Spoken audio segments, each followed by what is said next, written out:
All right, we got to get into this guy. Yeah, there were so many pictures I was seeing on social media of people, even Yankee fans, texting or posting pictures of Ohtani warming up in the batter's box. I mean, he was the event. He was the thing to watch. He was the event, and he didn't disappoint right out of the chute. And I sit there at night, and you try and the Tatises and the Trouts, and I get all of it. But can we lock in for a second what this guy is doing? It's otherworldly to think. He's got 26 home runs, and he's also their #1 pitcher. We're going to dive into just his offensive stats because can you imagine him having 4 days to prepare to pitch or only focusing on hitting? It doesn't even make sense to me. Would he have 35 bombs right now if he wasn't a pitcher? Home runs, I mean, we're talking about MLB ranks. He's 1. He's 3rd in slugging, 1st in extra base hits, 1st in extra base hits and homers, and he's one of the best pitchers in the game.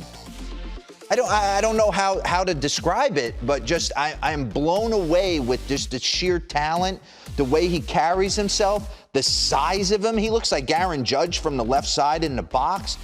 He's humble in his post-game press conferences.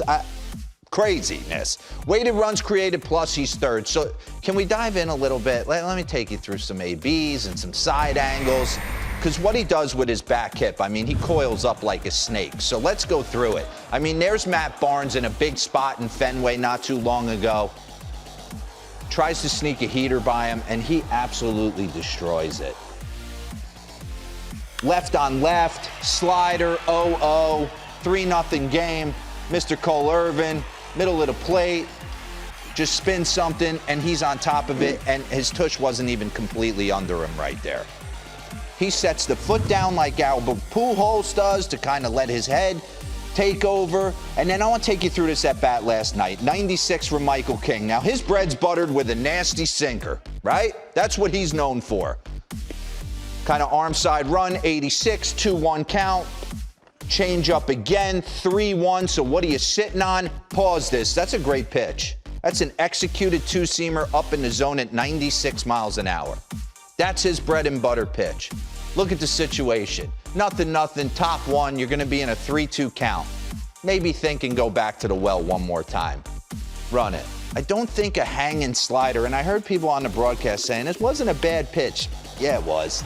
For me, it's a bad pitch selection in that spot. Rack that back. All he's got to do is drop the barrel on this pitch. Now, if it's executed down and away, maybe it's just a rocket shot, but it's going to be hit hard somewhere because that thing is in the honey hole for a left-hand hitter right there. And he doesn't disappoint. And as the night went on, he didn't get any more hits, but some of the hacks he took on some pitches, we'll get into it. Check this out. Pause this real quick. 3-0 count. I'm saying to myself, did they challenge him? Most in team history through June.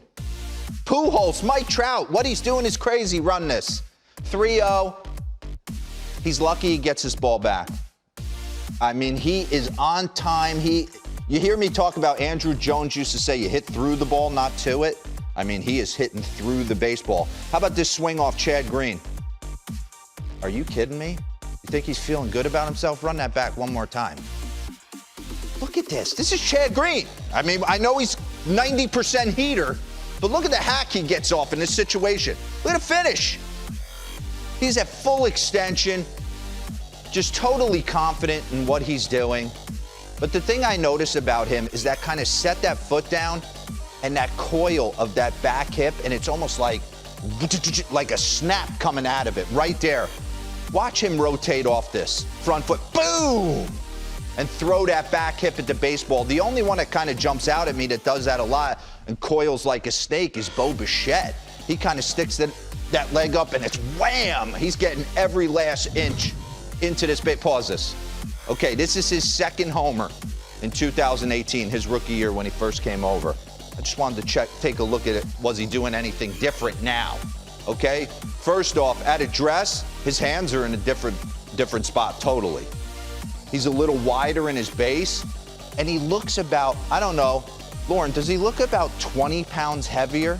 His hands are so much closer to his face. Right? Yeah. So there is some subtle differences, but I wanted to check out, did he set the foot down? Because we were worried coming out of spring training. I wasn't, but people were talking about, is he going to hit? Yeah, he's going to hit. So run this real quick. Very similar setup. Kind of uses that front leg as kind of a kickstand to coil up that backside and just throw the back hip at the baseball. Look at the bat path. Run that back one more time for me, please. Now, let's go, Lucas. Bring it, bring it, bring it. Stop. Look at this extension. I couldn't get, you talk about the rubber band effect. I could never get to that position. My body didn't work that way. I could never get back here. I mean, he is at perfect launch. The hands are coming through, run this. Just wasn't athletic enough to get to that position.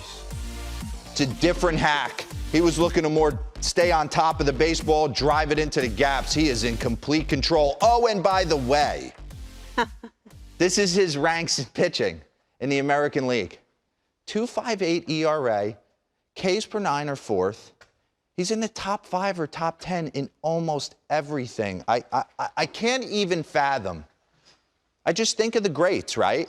Jacob deGrom, Max Scherzer, Clayton Kershaw. They have 4 days to prepare for their next start. I've been underneath. I mean, it's massages, it's acupuncture, it's lifting, it's sweating. He doesn't have the time. He's got to carry the offense as well. So what he's doing is just mind-blowing. We've been asking for years, can he put it all together? And we're seeing seemingly the he answer has. is yes. So Would he Johnny- have 40 homers right now if he didn't pitch? Yeah. He might.